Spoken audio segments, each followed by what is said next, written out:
રાજ્યમાં અમુક જિલ્લાને બાદ કરતા વરસાદે વિરામ લીધો છે થોડા દિવસથી, પણ હવે ફરી એકવાર મેઘરાજા સક્રિય થવાના સંકેત મળી રહ્યા છે। હવામાન વિભાગ મુજબ આગામી 7 દિવસ દરમિયાન મધ્ય ગુજરાત અને દક્ષિણ ગુજરાતના અનેક જિલ્લામાં સારો વરસાદ વરસી શકે છે। કેટલાક વિસ્તારમાં થંડરસ્ટોર્મ એક્ટિવિટી, વીજળીના કડાકા ભડાકા અને તેજ પવન સાથે વરસાદની પણ શક્યતા છે, જ્યારે ઉત્તર ગુજરાત, સૌરાષ્ટ્ર અને કચ્છના ભાગોમાં સામાન્યથી મધ્યમ વરસાદની આગાહી કરાઈ છે।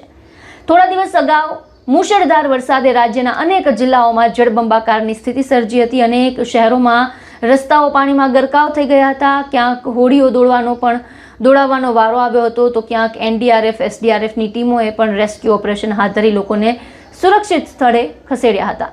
અનેક વાહનો પાણીમાં ફસાયા। જોકે હવે શહેરમાંથી પાણી છે તે ઓસરતા જનજીવન સામાન્ય બન્યું છે, પણ હવે આગામી સમયમાં વરસાદને લઈને હવામાન નિષ્ણાત અંબાલાલ પટેલે ફરી આગાહી કરી છે। શું કહ્યું છે તેમણે, સાંભળો।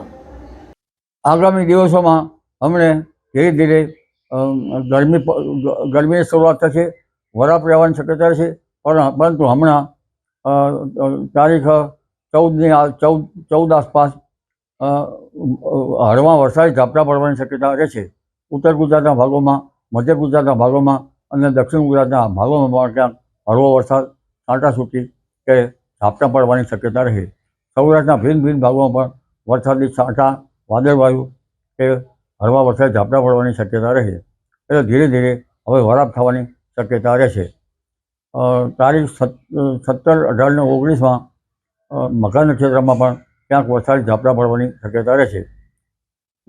જો કે ભારે વરસાદની સિસ્ટમ હમણાં બનવાની શક્યતા ઓછી છે, પરંતુ તારીખ 24 ઓગસ્ટ આસપાસ બંગાળ ઉપસાગરના ભેજના કારણે ગુજરાતના ભાગોમાં વરસાદ થવાની શક્યતા રહેશે। તારીખ 26 ઓગસ્ટ આસપાસ બંગાળ ઉપસાગરમાં ડીપ ડિપ્રેશન જેવી મોટી સિસ્ટમ બનવાની શક્યતા રહે, જે ડીપ ડિપ્રેશન સુધી પણ જઈ શકે। દક્ષિણ ચીનમાંથી આવતા અવશેષોના કારણે, રેસ્યુલર અવશેષોના કારણે હવામાનના બંગાળ ઉપસાગર વધારે સક્રિય રહેવાની શક્યતા રહે, અને બંગાળ ઉપસાગરના કારણે જ ગુજરાતના ભાગોમાં આ માસના ઓગસ્ટ માસના અંતમાં કેટલાક ભાગમાં ભારે વરસાદી ઝાપટા પડવાની શક્યતા રહે। આ ઉપરાંત 31 ઓગસ્ટ આસપાસ પણ ગુજરાતના ભાગોમાં વરસાદી ઝાપટા પડવાની શક્યતા રહે। 31 ઓગસ્ટ આસપાસનું વરસાદી પાણી સારું ગણાતું નથી, એટલે ખેડૂત ભાઈઓએ વરાપ થયે કૃષિ કાર્યો કરવા સારા રહે। 6 થી 9 સપ્ટેમ્બરમાં પણ ગુજરાતના ભાગોમાં વરસાદ થવાની શક્યતા રહે। 12 સપ્ટેમ્બરથી ગુજરાતના ભાગોમાં ભારે વરસાદ ઝાપટા પડવાની શક્યતા રહે।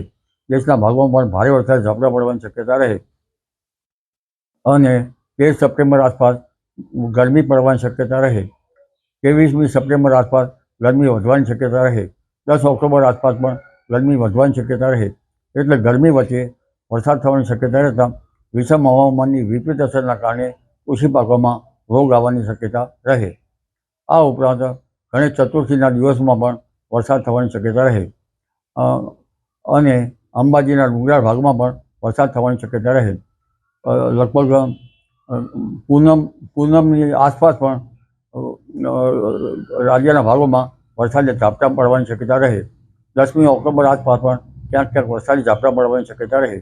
સ્વાતિ નક્ષત્રમાં દરિયામાં વરસાદી ઝાપટા પડવાની શક્યતા રહે। કહેવાય છે કે સ્વાતિ નક્ષત્રનું વરસાદનું ટીપો બૂંદ માછલી ઝીલી લે તો તેના પેટમાં મોતી બને છે। જી, આપના વિસ્તારમાં વરસાદના શું અપડેટ છે, કેવું વાતાવરણ છે, અમને કમેન્ટ બોક્સમાં જણાવો, અને તમામ ન્યૂઝ અપડેટ માટે અમારી સાથે જોડાયેલા રહો। ફરી મળીશું નવા સમાચાર સાથે। મને આપશો રજા। નમસ્કાર।